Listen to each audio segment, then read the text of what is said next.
Минобрнауки намерена создать новые центры дополнительного образования, расширить штат педагогов, предложить новые секции и кружки. Перед ведомством стоит задача охватить внеурочной деятельностью до 75% школьников.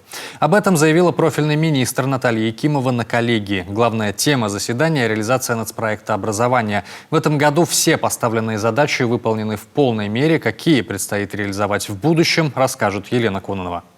Это долгожданный IT-куб. Центры цифрового образования в школе Усть-Кулома открыли еще в сентябре. Теперь и сельские дети изучают азы программирования, учатся разбирать и собирать компьютеры, создавать локальную сеть, а при помощи VR-очков передвигать виртуальные предметы. Попробуйте взять предмет. Попробуйте. Сегодня здесь занимается более 300 детей. За 3 месяца ребята уже подружились с новыми технологиями и даже занимают призовые места в республиканских конкурсах и во Всероссийской олимпиаде школьников по информатике. Совсем скоро потянутся за ними и школьники Югдьякской и Кирчомской школ. Там своих гениев воспитывают в точках роста. Это прежде всего укрепление материально-технической базы, оснащение современным лабораторным оборудованием. Это возможность использовать это оборудование как в урочное, так и в неурочное время. Это практически 100% занятость этих кабинетов в точке роста и обновление содержания таких предметов, конечно же, как физика, биология, химия. Это тоже очень важно для района.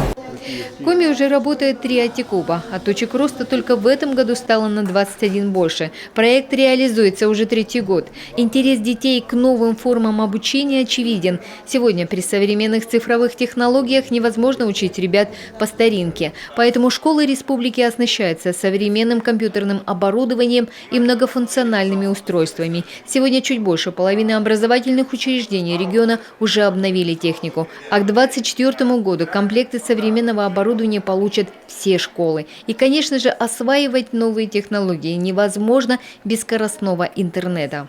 В городских школах до 100 мегабит, в сельских до 50 мегабит. В следующем году, вот уже все законтрактовано, в следующем году 100% школ Республики Коми будут обеспечены таким интернетом. На сегодняшний день там у нас осталось несколько школ, которые в стадии подключения.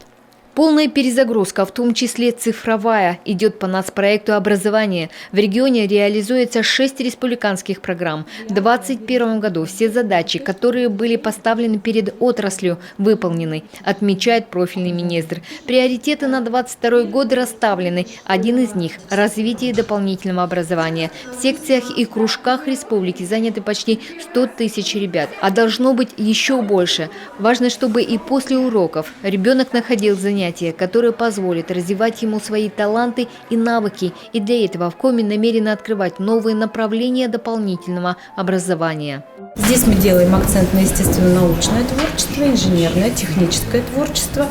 И уверена, что благодаря тоже новым объектам мы и увеличим охват, в первую очередь, дополнительным образованием детей.